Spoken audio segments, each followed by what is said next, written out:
সন্ধ্যেটা হলেই মনটা চায় মুড়ির সাথে গরম গরম তেলে ভাজা। তাই আজ তোমাদের জন্য নিয়ে এলাম নানা রকমের তেলে ভাজা। প্রথমেই এলো চাউমিন সিঙ্গারা। চাউমিন সিঙ্গারা শুনে কি কনফিউজ হয়ে গেলে? কনফিউজ হয়ে না, এখন তো আইসক্রিমের চপ পাওয়া যায়, চাউমিন তো দূরের কথা। যাই হোক, সাথে ছিল একটা নর্মাল সিঙ্গারা আর একটা মুচমুচে ভেজিটেবিল চপ।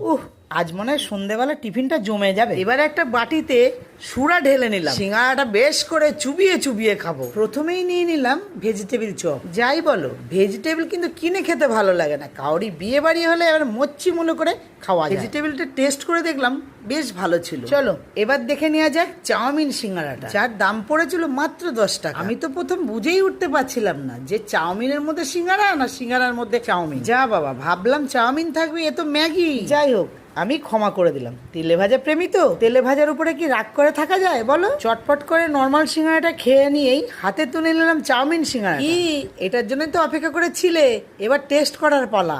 এক কামড় খেয়ে যতটা বুঝলাম টেস্টটা মোটামুটি। তাই আজ একটা কথাই বলতে চাই, পিৎজা যত সুন্দরই হোক না কেন, রুটি পরোটার জায়গায় সে নিতে পারবে না। আশা করি তোমরা বুদ্ধিমান, তোমরা ঠিক বুঝে নেবে।